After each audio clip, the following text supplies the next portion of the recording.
La question courante est la proclamation de l'évangile de savoir comment être délivré de sa vie propre. En nous basant sur notre expérience personnelle, le témoignage efficace se mesure par le nous dirons que la délivrance dont nous nous occupons en cet instant comprend 3 phases et en même temps 3 facteurs. La croix, l'esprit, la contemplation du Christ glorifié. D'être en bon terme avec Dieu. Veuille l'Esprit de Dieu illuminer notre témoignage. Sur la croix, le Christ s'offrit en sacrifice pour le péché du monde. Il y a là un acte de substitution, d'amour, de pardon. Mais j'y trouve encore davantage.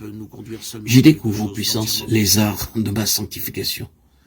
Relisons Romains 8, 3, 4. Ce qui était impossible à la loi à cause qu'elle était faible dans la chair, Dieu l'a fait en envoyant son propre Fils dans une chair semblable à celle des hommes pécheurs. Et pour le péché, il a condamné le péché dans la chair, afin que la justice de la loi fût accomplie en nous, qui marchons non selon la chair, mais selon l'esprit. L'œuvre de substitution d'abord, Dieu a envoyé son propre Fils pour le péché, puis celle de ma sanctification, dans une chair semblable à celle des hommes pécheurs. Sur la croix et dans la personne de Christ, la chair, la mienne, a été crucifiée.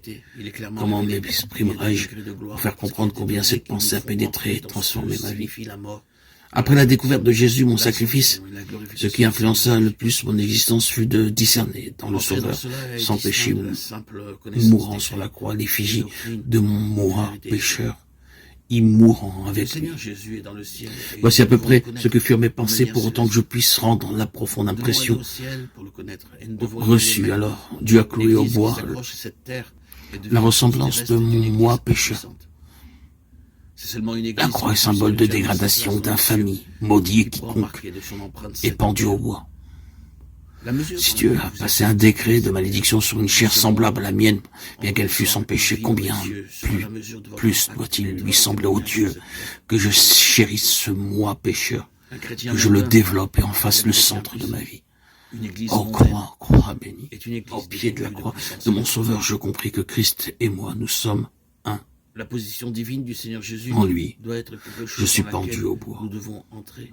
Désormais, j'en ai fini avec le moi, et me prosternant au pied de la croix, je m'unis à Christ en sa mort par la foi. Je consignai ma vie propre à la croix.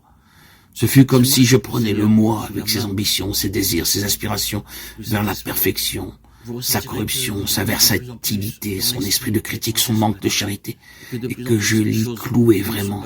Je prie le misérable et lui dis, tu es maudit, tu mourras. Mon Dieu t'a cloué au bois. Viens, tu viendras. J'ai décidé la chose et de toute la force de ma volonté, de toute la puissance de ma foi. Tu mourras sur la croix. Cet instant de ma vie fut décisif. Depuis, j'ai constamment crucifié le moi. La mort du Christ m'en sépare à jamais. Souvenez-vous de ce passage de l'Épître aux Galates. Ceux qui sont à Christ ont crucifié la chair et ses convoitises. Le temps employé dans l'original